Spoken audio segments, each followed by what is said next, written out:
Competitive education 24 চ্যানেলে তোমাদের সবাইকে জানাই স্বাগতম। আজকে আমরা ডাব্লিউপি ফুড এসআই এবং পিএসসি যে আমরা ম্যাথ ক্লাস করছিলাম তার আজকে আমরা ম্যাথ ক্লাস নম্বর 14 করব। তো তোমরা যদি আগের ক্লাসগুলি না দেখে থাকো দেখবে চ্যানেলের টোটাল প্লে লিস্ট বানিয়ে দেওয়া আছে, সেখান থেকে তোমরা আগের যে 13টা ক্লাস রয়েছে সেই 13টা ক্লাস কমপ্লিট করতে পারবে। এবং আমরা কিন্তু 12 নম্বর প্র্যাকটিস সেটে পিএসসি ক্লার্কশিপের 2019 সালের টোটাল ম্যাথ কোর্সেন কমপ্লিট করেছি।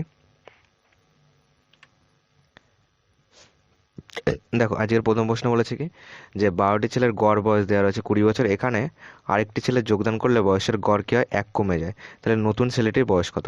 দেখো 12টি ছেলেটির গড় বয়স 20, তাহলে এক্ষেত্রে ফার্স্ট আমরা যেটা করবো সেটা হলো 12টি ছেলে আমরা মোট বয়স বার করব। দেখো গড় বয়স থেকে যদি মোট বয়স বার করতে হয় তাহলে ফার্স্ট আমাদেরকে কি করতে হবে, 12কে আমরা 20 দিয়ে গুণ করব। দেখো 20 ইন্টু 12 যদি করি তাহলে মোট বয়স হচ্ছে আমাদের 240 বছর। এবার দেখো এখানে কি হলো, আরেকটি ছেলে যোগদান করলো, তার মানে তোমার এখন ছেলের সংখ্যা কত হবে, 12 + 1 13, তাহলে আমাদের 13 জন হচ্ছে। দেখো যোগদান করার পর কি হয়েছে, আমাদের যেটা গড় বয়স সেটা 1 কমে গেছে, মানে আগে ছিল আমাদের 20 এখন হয়ে গেছে 19। তার মানে 13টি ছেলের গড় বয়স কত, 19 বছর। তাহলে মোট বয়স কত হবে, 19কে আমরা 13 দিয়ে গুণ করব। তাহলে এখানে হচ্ছে আমাদের 3 × 7 = 7 আসছে, আর এখানে 5 আসছে, এখানে 19 19 করো। দেখো 7 9 5 14 4 1 আর 1 2, 247 পেলাম। তাহলে 13 জন ছেলের গড় বয়স হলো 247 বছর, আর আমাদের 12 জন ছেলের গড় বয়স আমাদের, দেখো আমরা পেয়েছিলাম 240 বছর। তাহলে তাহলে নতুন যে ছেলেটা আসলো সেই ছেলেটার গড় বয়স কত, দেখো তার মানে 247 হলো 13 জনের, আর 240 হলো 12 জনের। তাহলে এই দুটো বিয়োগ করে দাও, তাহলে যে 7 বছর আমরা এক্সট্রা পাচ্ছি এটা হলো নতুন ছেলের বয়স, যেটা আমাদের অপশন নাম্বার বিতে রয়েছে।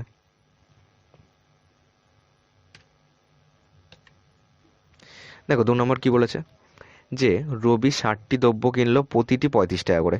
সে এগুলি প্যাকিং করতে 90 টাকা খরচ করলো।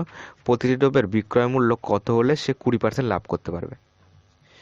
দেখো রবি 60টি দ্রব্য কিনেছে, এক একটার দাম কত, 35 টাকা। তাহলে 60টি দ্রব্যের মোট দাম কত হলো, 60 × 35। 60 × 35 যদি আমরা করি তাহলে লাস্টে শূন্য আসবে, 5 × 0, 3 × 18, টোটাল এখানে হচ্ছে 2100 টাকা। এবার দেখো এখানে বলেছে যে সে প্যাকিং করতে আরও 90 টাকা খরচ করলো, তাহলে এর সঙ্গে আমরা আরও 90 যোগ করে আমাদের ক্রয় মূল্য হবে 2190 টাকা। এটা আমরা লিখবো সিপি কস্ট প্রাইস। ওকে, এবার দেখো বলেছে প্রতিটি দ্রব্যের বিক্রয় মূল্য কত হলে সে 20% লাভ করে। দেখো 20% লাভ মানে কি বলতো, আমাদের যদি 100 টাকা ক্রয় মূল্য হয় তাহলে আমাদের এসপি মানে বিক্রয় মূল্য হবে 120 টাকা। এবার দেখো যেহেতু আমরা ক্রয় মূল্য থেকে বার করছি তার মানে 2190-এর উপর আমরা লিখবো 120/100, তাহলে কত টাকায় বিক্রি করতে হবে সেটা আমরা পাবো। দেখো 0 0 কাটো, এদিকের 0 0 কাটো। এবার দেখো প্রশ্নে আর একটা জিনিস বলেছে যে প্রতিটি দ্রব্যের বিক্রয় মূল্য কত হবে। দেখো এখানে আমরা কটা দ্রব্যের, দেখো এখানে হলো ক্রয় মূল্য টোটাল কিন্তু আমাদের 60টি দ্রব্য, তাহলে প্রতিটি দ্রব্য বার করতে গেলে এটাকে 60 দিয়ে ভাগ করে দাও। তাহলে এখানে হচ্ছে 5 × 60। এবার দেখো 219কে 5 দিয়ে ভাগ করো, 219/5, তাহলে 4 × 5 = 20। তাহলে দেখো এখানে আমাদের, এখানে আসলে 19, 3 × 5 = 15 করো, তাহলে 4 আসলো, পয়েন্ট দিয়ে একটা শূন্য নাও, 5 × 8 = 40। তাহলে কত হলো, 43.8। তাহলে যেটা আমাদের অপশান নাম্বার, দেখো অপশান নাম্বার ডি হবে আমাদের কারেক্ট অ্যান্সার, 43 টাকা 80 পয়সা। দেখো 3 নম্বর কি বলেছে, যে একটি 200 মিটার দীর্ঘ ট্রেন একটি সিগন্যাল পোস্ট 12 সেকেন্ডে অতিক্রম করে। দেখো কিলোমিটার প্রতি ঘন্টা হিসেবে ট্রেনটির গতিবেগ কত, মানে ট্রেনটির গতিবেগ কিমি/আওয়ারে চেয়েছে। ঠিক আছে, এবার দেখো ট্রেনটি প্ল্যাটফর্মে দাঁড়িয়ে থাকা যখন কোনো লোক কিংবা কোনো একটা ল্যাম্পপোস্ট অতিক্রম করবে বা কোনো একটা সিগন্যাল পোস্ট অতিক্রম করলে সেক্ষেত্রে আমরা কি জানি যে ট্রেনটি নিজের দৈর্ঘ্যে অতিক্রম করে। তার মানে আমাদের এক্ষেত্রে ট্রেনটি 12 সেকেন্ডে কতটা যাচ্ছে, 200 মিটার যাচ্ছে। তাহলে দেখো 12 সেকেন্ডে যাচ্ছিলো 200 মিটার, তাহলে যদি কিমি/ঘন্টায় বার করতে হয় তাহলে 1 ঘন্টা মানে হলো 3600 সেকেন্ড, তাহলে 3600 সেকেন্ডে কতটা যাবে সেটা আমাদেরকে বার করতে হবে। তাহলে 200 ইন্টু, দেখো যেহেতু আমাদের টাইম বাড়ছে, বাড়লে কী হবে, বড়টা উপরে, কারণ যত টাইম বাড়বে তত দূরত্বও বাড়বে। তাহলে আমাদের দেখো টাইম বাড়লে আমাদের বেশি দূর যাবে, তার মানে এক্ষেত্রে আমাদের 3600 উপরে আসবে বাও নিচে আসবে। এবার যেহেতু এটা আমাদের মিটারে রয়েছে, 200 মিটারে রয়েছে, এটাকে যদি আমি কিমিতে করতে চাই তাহলে তাকে আমরা কী করবো, 1000 দিয়ে ভাগ করবো। এদিকে তাহলে 0 0 কাটো, এখানে 0 0 কাটো, এখানে একটা শূন্য, এখানে একটা শূন্য কাটো, 12 দিয়ে কাটো, 3 × 12 = 36, তাহলে 3 × 60 কিমি/ঘন্টা, যেটা আমাদের অপশান নাম্বার এতে রয়েছে। তাহলে অপশান নাম্বার এ হলো আমাদের সঠিক অ্যান্সার। নেক্সট 4 নম্বর দেখো কি বলেছে, দুধ ও জল মিশ্রিত একটি পাত্রে দুধ ও জলের অনুপাত দেওয়া আছে 7:3। ওই পাত্রে আরও 6 লিটার দুধ মেশালে ওই অনুপাত 3:1 হয়, তাহলে পাত্রে জলের পরিমাণ কত? দেখো এক্ষেত্রে ফার্স্ট কী দেওয়া রয়েছে, 7:3 দেখো 7:3 দেওয়া আছে। এক্ষেত্রে মনে করো যে সাধারণ অনুপাত এক্স, তাহলে আমাদের দুধ যদি 7x লিটার হয়, তাহলে আমাদের জল কত হবে? জল হবে 3x লিটার। বলেছে ওই পাত্রে আরও 6 লিটার দুধ মেশাবো, তাহলে এর সঙ্গে 6 যোগ করো, কী হবে? এবার নতুন যে অনুপাত হবে সেটা বলেছে 3:1 হবে। তাহলে আমরা বলতে পারি যে 7x + 6/3x, দেখো ইকুয়াল টু 3/1 করতে পারি, যেহেতু 3:1 মানে 3/1। এবার এটাকে ক্যালকুলেশন করো, দেখো কোনাকুনি গুণ করো, এখানে পাচ্ছি 9x, আর এটা দেখো 7x, যেহেতু 1 দিয়ে গুণ করছি মানে যা আছে তাই বসে যাবে, +6। তাহলে 9x - 7x = 6। এই দুটো যদি আমরা বিয়োগ করি তাহলে পাচ্ছি 2x = 6। 2 দিয়ে কাটো, 3 দুগুণে 6, x এর মান কত পেলাম? 3। এবার দেখো কি বলেছে যে পাত্রের জলের পরিমাণ কত লিটার। দেখো জলের পরিমাণ কত আছে, এখানে 3x আছে, x এর মান কত? 3। তার মানে 3 × 3 = 9 হবে আমাদের অ্যান্সার, যেটা আমাদের অপশান নাম্বার বিতে রয়েছে। নেক্সট 5 নম্বর কি বলেছে দেখো, বলেছে 35 মিটার দৈর্ঘ্যবিশিষ্ট একটি বর্গক্ষেত্রের চারিদিকে ঘুরে আসতে একটি বালকের কত সময় লাগবে, যার গতিবেগ দেওয়া রয়েছে ঘন্টায় 9 কিমি। তার মানে বালকটির গতিবেগ কত? বালকটির গতিবেগ সমান 9 কিমি/ঘন্টা। ওকে, এবার দেখো বলছে 35 মিটার দৈর্ঘ্যবিশিষ্ট একটি বর্গক্ষেত্রের চারিদিকে ঘুরবে। মনে করো এইটা একটা বর্গক্ষেত্র যার একটা বাহুর দৈর্ঘ্য কত? 35। তাহলে যখন বালকটা ধরো এখান থেকে দৌড় শুরু করলো, মানে টোটাল ঘুরছে মানে কি, এটা 4টে বাহু ঘুরছে, তাহলে 35কে আমরা 4 দিয়ে গুণ করে পরিসীমা বার করবো। তাহলে 4 × 5 = 20, 0 3 × 4 = 12, টোটাল পেলাম হলো 140 পেলাম। ঠিক আছে, এবার দেখো তাহলে গতিবেগ হলো 9 কিলোমিটার। এটাকে করো যে 3600 সেকেন্ডে কত যাচ্ছে বলো তো? 3600 সেকেন্ডে যাচ্ছে হলো আমাদের 9 কিলোমিটার, মানে হলো 9000 মিটার। তাহলে 140 মিটার যেতে তার কতটা টাইম লাগবে সেটা আমরা বার করব। তাহলে এখানে করব 3600 ইন্টু, দেখো যেহেতু আমাদের দূরত্ব কমছে তাহলে টাইমও কম লাগবে, তার মানে ছোটোটা উপরে 140/তুমি 9000 করবে। এদিকে 0 0 0 0 কাটো, এই 0 এই 0 কাটো, দেখো এটা কাটো, 4 নং 36, তাহলে 4 × 14 = 56 সেকেন্ড হবে আমাদের অ্যান্সার, যেটা আমাদের অপশান নম্বর ডিতে রয়েছে। তার মানে বালকটির 35 মিটার দৈর্ঘ্য বিশিষ্ট বর্গক্ষেত্রের চারিদিকে ঘুরতে সময় লাগবে হলো 56 সেকেন্ড। নেক্সট দেখো 6 নম্বর কি বলেছে, দেখো 6 নম্বর বলেছে একটি আয়তাকার ক্ষেত্রের ক্ষেত্রফল হলো 900 বর্গমিটার, ক্ষেত্রের দৈর্ঘ্য 15 মিটার বাড়ালে, দেখো ক্ষেত্রফল 150 বর্গমিটার বাড়ে, তাহলে ক্ষেত্রটির দৈর্ঘ্য নির্ণয় করো। দেখো মনে করো দৈর্ঘ্য = x মিটার, ওকে, আর একটা ধরো প্রস্থ = y মিটার। এবার দেখো ক্ষেত্রফল দেওয়া আছে 900 বর্গমিটার, তার মানে আমরা এখানে বলতে পারি, দেখো আয়তক্ষেত্রের ক্ষেত্রফলের সূত্র কি? দৈর্ঘ্য ইন্টু প্রস্থ।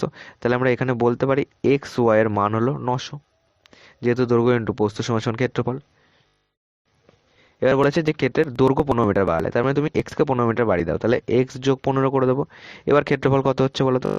তাহলে দৈর্ঘ্য আর প্রস্থ ওয়াই ছিল, ওয়াই আছে, ইন্টু ওয়াই, দৈর্ঘ্য ইন্টু প্রস্থ সমান ক্ষেত্রফল বলেছে দেখো 150 বর্গমিটার বাড়ে, তার মানে আগে ছিল 900, এখন এখন আরও বেড়েছিল 150, তাহলে টোটাল কত হলো?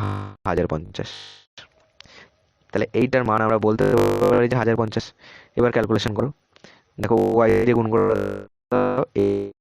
এক্স ওয়াই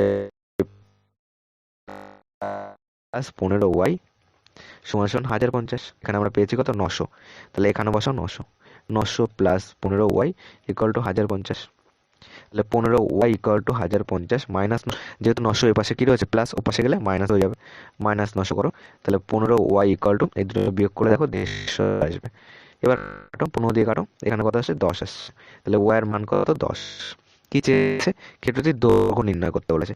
দেখো আমরা প্রস্থ কত পেলাম? 10, তাহলে দৈর্ঘ্য কত হবে? দেখো এক্স ওয়াই এর মান আমাদের এখানে দেওয়া আছে 900, তাহলে এক্স ওয়াই সমান যদি 900 হয়, এখান থেকে আমরা কার মান বার করবো, এক্স এর। তাহলে এক্স সমান সমান আমরা বলতে পারি যে 900 ভাগ 10, যেহেতু ওয়াই পাশে গুণ আছে ও পাশে গেলে কি হয় ভাগ হয়ে যাবে, তাহলে 900কে আমরা 10 দিয়ে ভাগ করব, ভাগ করলে কত হচ্ছে 90।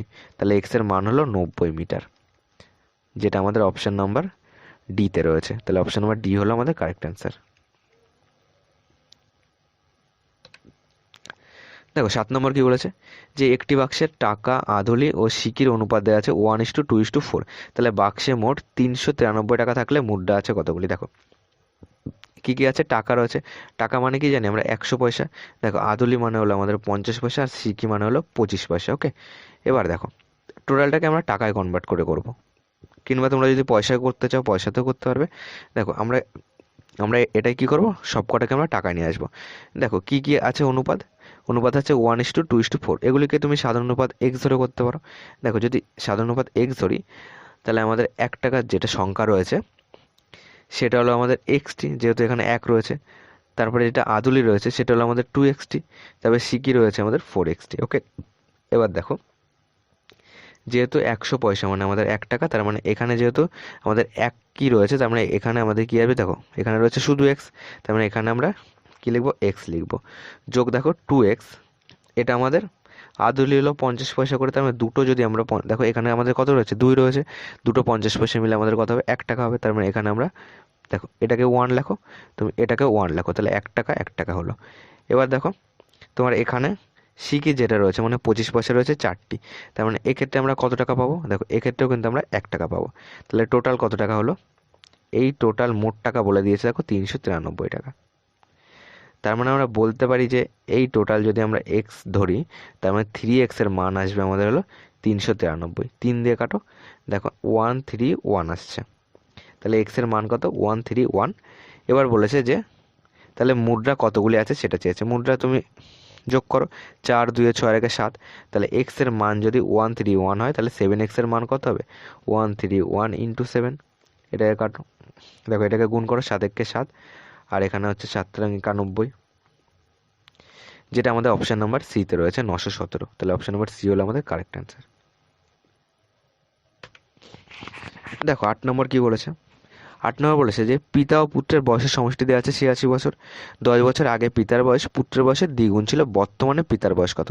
দেখো এক্ষেত্রে আমরা পিতার বয়স এক্স ধরে করব, কেননা আমাদের পিতার বয়সই চেয়েছে। মনে করো পিতা, দেখো পিতার বয়স হলো এক্স বছর, তাহলে পুত্রের বয়স কত হবে বলো তো। যেহেতু দুজনের বয়সের মোট সমষ্টি হলো 86 বছর, তাহলে পুত্রের বয়স হবে 86 মাইনাস এক্স বছর।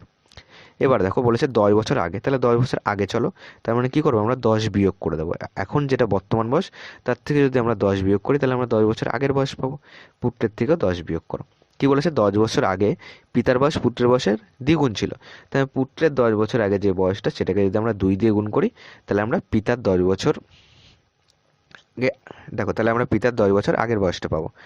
এবার দেখো তাহলে এক্স মাইনাস 10 সমান আমরা বলতে পারি, এটাকে আগে ক্যালকুলেশন করো। দেখো 86 মাইনাস 10 করে দাও, এখানে থাকছে হলো তোমার 76 মাইনাস এক্স থাকছে। এটা সমান আমরা লিখতে পারি 2 ইন্টু 76 মাইনাস এক্স। যেহেতু পুত্রের 10 বছর আগে যে বয়স ছিল সেটাকে আমরা 2 দিয়ে গুণ করলে পিতার 10 বছর আগের বয়স পাবো। এটাকে ক্যালকুলেশন করো, এক্স মাইনাস 10 ইকুয়াল টু, এটাকে 2 দিয়ে গুণ করে দাও, 6 দুগুণে 12, 2 হাতে 1 রয়েছে, 7 দুগুণে 14 15, 152 পেলাম, মাইনাস 2x। দেখো এক্স 2x এ পাশে আসলে কি হয়, প্লাস 2x হয়ে যাবে। তাহলে 152 মাইনাস 10কে তুমি ও পাশে নিয়ে যাও, প্লাস 10 হয়ে যাবে। তাহলে 3x এর মান পাচ্ছি হলো আমরা 162। 3 দিয়ে কাটো, দেখো 3 5 15, 3 4 12, তাহলে 3কে 54 দিয়ে গুণ করলে 162 হয়। এক্স এর মান কত পেলাম, 54। দেখো এক্স আমরা কি ধরেছিলাম, যে পিতার বর্তমান বয়স কত, এক্স বছর, যার মান হলো 54 বছর। এটাই আমাদের চেয়েছে যে বর্তমানে পিতার বয়স কত, যেটা আমাদের অপশন নম্বর ডিতে রয়েছে, 54 বছর হবে আমাদের কারেক্ট অ্যান্সার।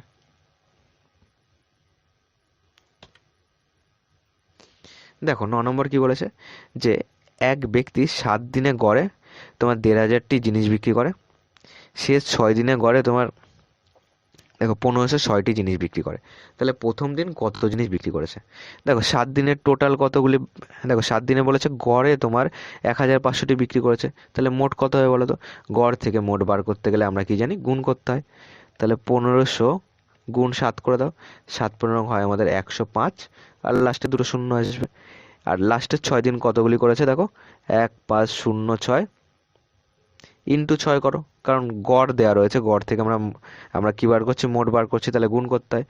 এবার দেখো এটা পেলাম প্রথম, দেখো টোটাল কিন্তু আমার 7 দিন, দেখো এটা পেলাম টোটাল 7 দিন, আর এটা পেলাম লাস্টের 6 দিন। তাহলে প্রথম দিন যদি আমরা এই দুটো বিয়োগ করে দিই, তাহলে আমরা কি পাবো, প্রথম দিন পেয়ে যাব।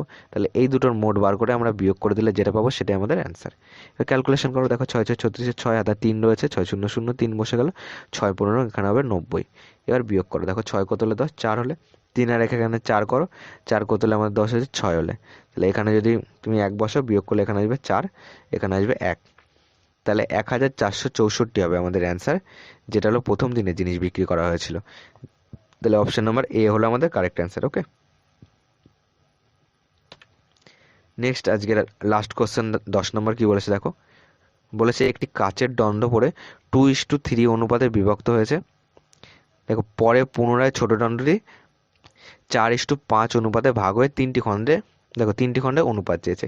কি আছে, মনে করে একটি কাচের দণ্ড রয়েছে, সেটাকে ভেঙে 2:3 অনুপাতে করলাম। কি বলেছে দেখো, পরে পুনরায় আমরা যে ছোট দণ্ডটা, ছোট কোনটা বলো তো, এই 2টা, এটাকে আমরা 4:5 অনুপাতে ভাঙবো। এখান থেকে তুমি দুটো ভাগ করো। দেখো এই 4:5 কিন্তু আমরা লিখে দেবো না, দেখো এই 2টাকে আমরা 4:5 অনুপাতে ভাগছি। দেখো 2টাকে আমরা 4:5 অনুপাতে ভাঙবো মানে কি, 2 গুণ করবে, এই দুটোর আনুপাতিক যোগফল বার করো। আনুপাতিক যোগফল কত, 5 4 9, তাহলে উপরে দেবো 4। তাহলে এইটা হলো প্রথম, 4 দুগুণে 8/9। যেহেতু যেহেতু ছোটটাকে আবার দুটো ভাগে বিভক্ত করছি, আবার 2-এর মধ্যে তুমি 5/9 বার করো, কত আসছে, তাহলে 10/9 আসছে এইটা। তাহলে এইটা একবার লিখবে 8/9, একবার লিখবে 10/9, আর যেটা বড়টা যতটা ছিল ততটাই আমাদের রয়ে গেছে। এইটা হলো আমাদের 3টি খণ্ডের অনুপাত। এবার তুমি এটাকে ক্যালকুলেশন করো, দেখো 9 দিয়ে গুণ করে দাও, তাহলে আমাদের এটা সমান রেশিওতে আসবে। দেখো এটা 9 9 কেটে গেল, 9 9 কেটে গেল, তাহলে এখানে 8:10:3কে 9 দিয়ে গুণ করলে 27। তাহলে 8:10 ইন্টু, দেখো 8:10:27 হবে আমাদের অ্যান্সার, যেটা আমাদের অপশন নাম্বার বিতে রয়েছে। তাহলে অপশন নাম্বার বি হলো আমাদের কারেক্ট অ্যান্সার। তো চলো আজকের ক্লাসটি আমরা এখানে শেষ করছি, আবার দেখা হবে পরবর্তী ক্লাসে। তো চ্যানেল যদি নতুন হয়ে থাকো, চ্যানেলটিকে সাবস্ক্রাইব করে প্রত্যেক ক্লাসের নোটিফিকেশন পেতে অবশ্যই পাশে থাকা বেল আইকনটি অন করে রেখো। আর যদি আজকের ক্লাসে কোনো রকম ডাউট থাকে, কমেন্ট বক্সে কমেন্ট করো।